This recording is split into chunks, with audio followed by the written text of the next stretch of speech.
എല്ലാവർക്കും 79ാമത് സ്വാതന്ത്ര്യദിന ആശംസകൾ നേരുന്നു. ഈ ചിത്രം നിങ്ങൾക്ക് പരിചയമുണ്ടോ? എവിടെയെങ്കിലും വെച്ച് ഈ ചിത്രത്തെ നിങ്ങൾ കണ്ടതായി ഓർമ്മയുണ്ടോ? ആരാണ് ദാക്ഷായണി വേലായുധൻ? 1912 കേരളത്തിലെ എറണാകുളം ജില്ലയിൽ മുളങ്കാട് എന്ന ചെറിയ ഗ്രാമത്തിൽ ജനിച്ച ഒരു പെൺകുട്ടി. സമൂഹം പറഞ്ഞു, നിനക്കിവിടെ സ്ഥാനമില്ല.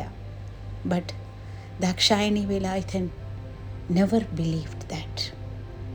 അവൾ കേരളത്തിലെ ആദ്യത്തെ ദളിത് വുമൺ ഗ്രാജുവേറ്റായി.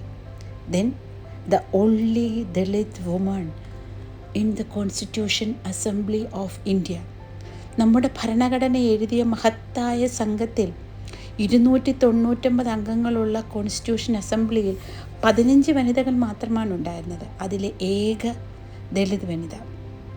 അവിടെ she spoke boldly, not for power, not for fame, but for dignity, equality, justice, എല്ലാവർക്കും. അവൾ അൺടച്ചബിലിറ്റിക്കെതിരെ നിന്നു, ഡിസ്ക്രിമിനേഷനെതിരെ നിന്നു. കാരണം അവളുടെ സ്വാതന്ത്ര്യത്തിൻ്റെ അർത്ഥം ബ്രിട്ടീഷ് റൂൾ പോകുക മാത്രമായിരുന്നില്ല, സമത്വവും മാന്യതയും എല്ലാവർക്കും ലഭിക്കണമെന്നതായിരുന്നു. ഇന്ന് നമ്മുടെ ഭരണഘടനയിലെ വാല്യൂസിൽ അവളുടെ ശബ്ദം ഇപ്പോഴും ജീവിക്കുന്നു.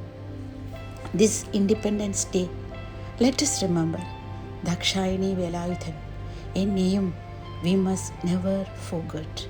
ഇന്ന് മോദിജി, നമ്മുടെ പ്രധാനമന്ത്രി, അവരുടെ വാക്കുകൾ പരാമർശിക്കപ്പെടുകയുണ്ടായി.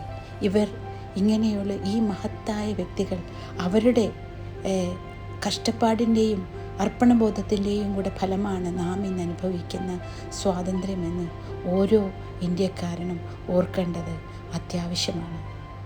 എല്ലാവർക്കും നന്മകൾ നേർന്നുകൊണ്ട്, എല്ലാവർക്കും നന്മ ഇനിയും ഈ രാഷ്ട്രത്തിൻ്റെ ഭാവി സുരക്ഷിതമാക്കുന്നതിൽ ഉണ്ടാകണമെന്ന് ആഗ്രഹിച്ചുകൊണ്ട് 79ാമത് independence day I wish you 79 independence day. Jai Hind.